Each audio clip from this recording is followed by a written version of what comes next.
Alright, magandang umaga, magandang Sabado. Today is August 17, no?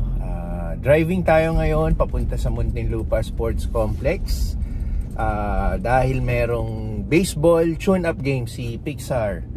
So in preparation to sa mga upcoming tournaments na sasalihan ng baseball team ni Pixar sa school, no? So doon tayo pupunta ngayon.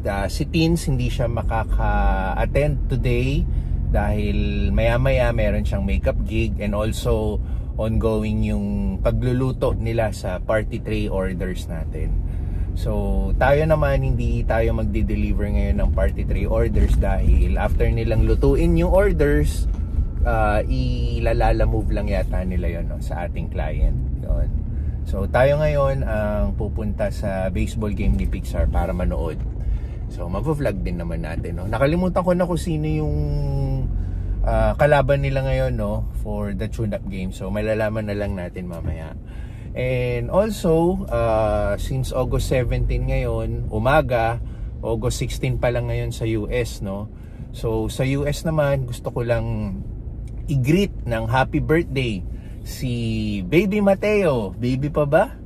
Dahil 2 years old na. Well, baby pa rin naman, no? Pero si Baby Kuya Mateo, yan, si Kuya Mateo, siya yung ating isa sa masugid na taga-subaybay ng ating mga vlogs, no?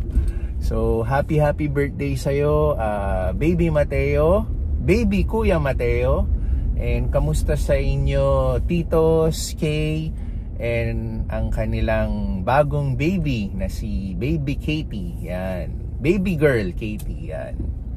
So enjoy Mateo's birthday. Enjoy Mateo sa birthday mo. So also last night, yun yung naging huling vlog ko. Umattend tayo ng graduation ni Tinsel, no?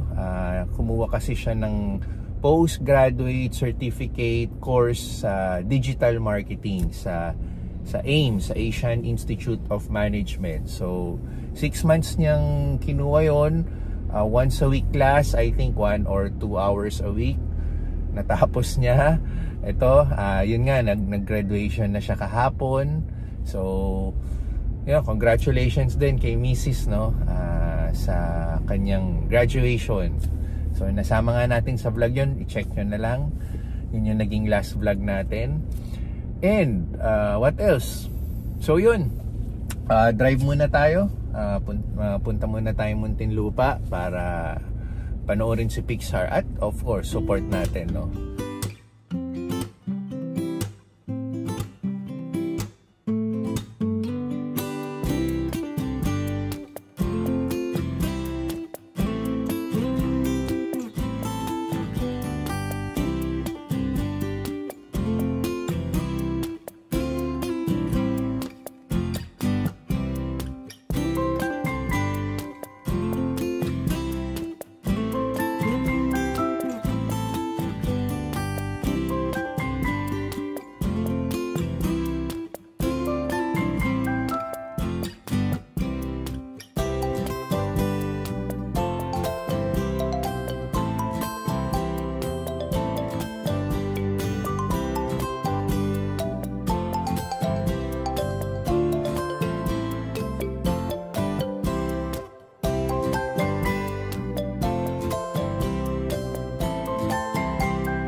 Nandito na tayo.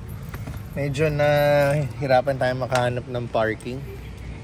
So nakikita ko nagsimula na yung game, no? Pero simula pa lang naman. So dito tayo nagpark. Dito na tayo sa mga lupa. Hindi na tayo nakapark sa mismong sports complex. Pero kagandahan, dito lang yung baseball game yon. Dito lang yung ano.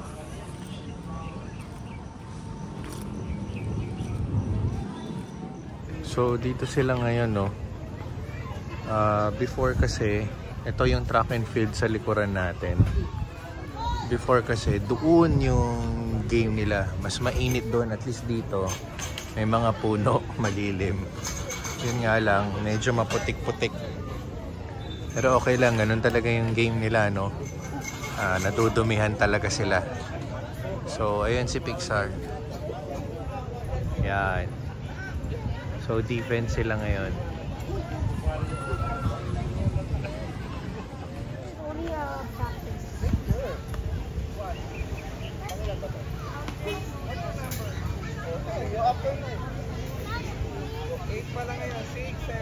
All back. Who's number 9?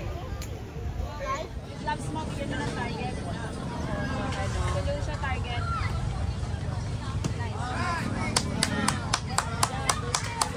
Target ko yan, bigyan mo. Hindi niyo makita eh. Oops. Foul.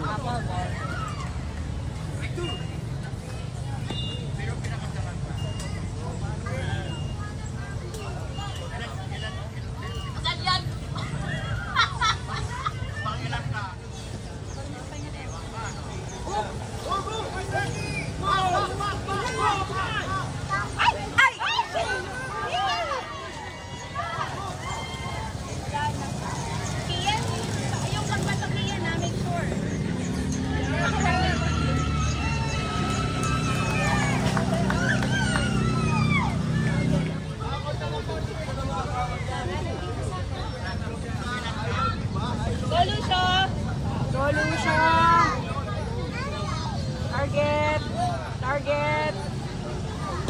Nice.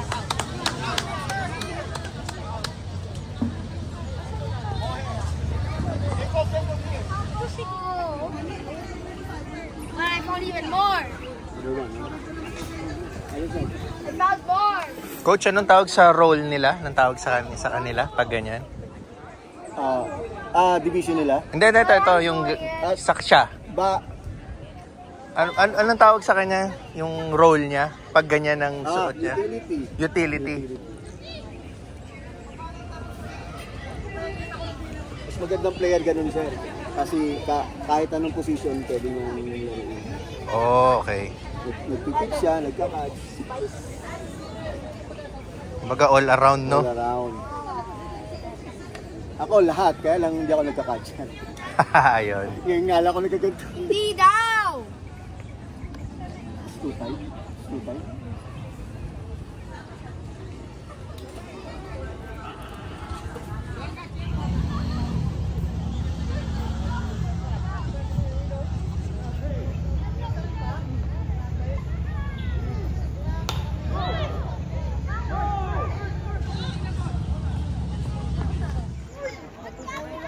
Hoy, lalaro na!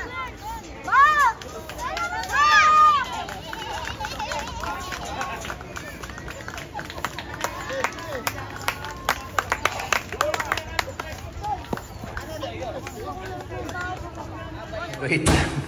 Ayun, pauwi na kami galing baseball. Ito, naka-shower na siya.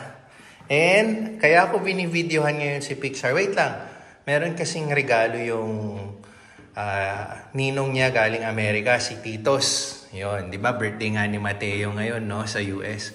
Ito, yung regalo nila, yung birthday ni Pixar last week. So, ngayon pa lang niya makikita yung regalo ng ninong niya at si Kay and si Mateo, right? What will you say first? Kahit hindi mo pa nakikita. Thank you, Ninong and Titos and Ninang Kay and Mateo. And the new baby. And What's the name?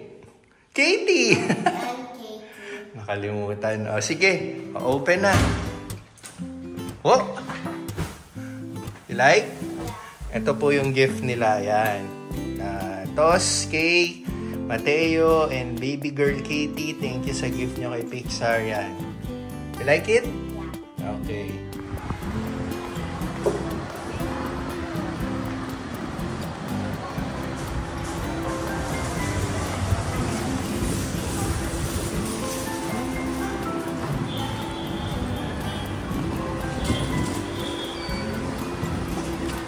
Of course, hindi mawawala ang pag-workout natin, no?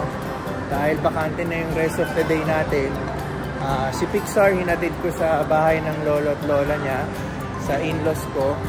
Kasi si Teens, after ng makeup gig niya, doon na siya dediretso and mag-overnight ulit sila doon. So si Pixar 2 straight days na, no? Yesterday nag-overnight siya sa pinsan niya, and tonight sa in-laws ko. And okay lang naman yun dahil tomorrow is Sunday, and then back to bahay sila bukas dahil Monday pasukan na ulit. So enjoy the weekend lang. So tayo, yun nga, lulubusin na natin, mag-workout muna tayo.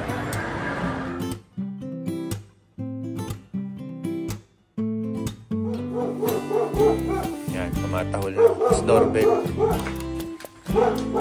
Okay. Yung araw na yun, eh ngayon ang dashcam ngayon meron na rin 5,000 pesos. Ganun pa rin. Pero mas maganda na ngayon. Ay, tama ba to? Mali yata ang street na napunta ko. Dapat sa kabila. Sige, ingat. Ikot na lang tayo. Pansipid. Oo, sa kabila pala dapat tayo. Ayun, ready hit go. Ready hit go kami ngayon. Kasama ko si Richie. Hindi siya busy ngayon. Walang make-up. Walang luto. Kaya kasama natin mag-deliver ngayon. Dito na lang tayo. Dapat isang street pa tayo eh. Pero okay lang, ano na lang ako. Buwelta na lang. Dito dapat tayo. Tama to, no? Oo, tama. Oh, kasi doon yung Amreros. Oo. Ito na. Dito yung Amreros eh. Lapit lang pala. For rent na tong kabila yata, oh. Baka, for sale pa. For sale. Hindi lang for rent. Binta na yun. Okay, bubuelta na lang ako. Ganda nung ano, oh. Yeah, magandang bahay yun. Nakastaas ba? Sana. Ayan po, si Richie. Antay-antay sa sinong lalabas. So, tuloy-tuloy pa rin ang ating ready hit ko. Kaninong galing? Bago kasi. Bago yung ano. Nagtanong Hindi yung isa. Pero marami naman sila. Baka siya lang yung pinalabas. Pero natutama lang na nagtanong siya. Kasi sabi ko, tinsel. oo. Kilala mo kasi pag mami. tinanong yan ng amo niya.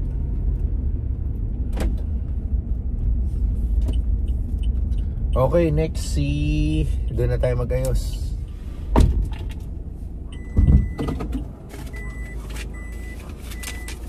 Yan, nagpindot ka na? Ayan, sige. Para dali tingnan natin. Chicken fingers. Tapos RRHG. Ihiwalay mo yung supot. May maliit naman tayong supot, di ba? Doon na lang yung chicken fingers. So nandito tayo sa kliyenteng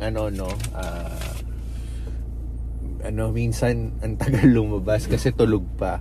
So ang ginagawa natin, magdo-doorbell tayong 1 minute. Ay, magdo-doorbell tayo, antay tayong mga 1 to 2 minutes. And then pag napansin natin wala pa ring lumalabas, doorbell ulit. So ganun pa rin. 1 to 2 minutes, pag walang lumabas, do-doorbell ulit tayo ng huli. So pag wala talagang lumabas, usually may mga clients tayo na may naka-reading mesa. Iniiwan na lang natin yung order nila sa mesa, pipicturean natin, and then ipapasend natin kay Tinsel na iniwan natin doon. Magme-message na rin tayo na iniwan natin yung orders nila. Kasi step 1 ko yan. Mamaya. Ayun. Kasi nga baka mahimbing pa yung tulog nila, and then eventually ayun, 'di ba? Good thing kinuha na. Pero ganun yung protocol namin, no. Sige lang, i-ready mo na yung susunod para tuloy-tuloy na. Ayun, nasan tayo na wala tayo, no. So ganun, pagkatapos ng 3 doorbell, pag wala pa ring sumagot, iwan na namin, pipicturean namin. Pero depende rin sa subdivision na paghahatiran namin. Kasi may mga subdivision na delikado baka kasi kunin ng mga tagalabas yung iniwan mo. Pero sa mga subdivision na tulad ng ganito, isa to sa pinagdideliveran namin. Super safe dito. Walang magkaka-interest sa in-order mo. Pero yun nga, hindi naman perfecto, pero mas tiwala lang kami na iwan yung gamit, yung mga orders nila dito. And pagkain naman to hindi naman yung mga mamahaling gamit na ano. So, okay na. Buti may lumabas, no? Last week. Pero nandiyan ang mama niya. Minsan yung asawang lalaki rin yung kumukuha, di ba? Pero yun nga. Last week ako, ang tagal ko dyan Tapos iniwan ko na lang.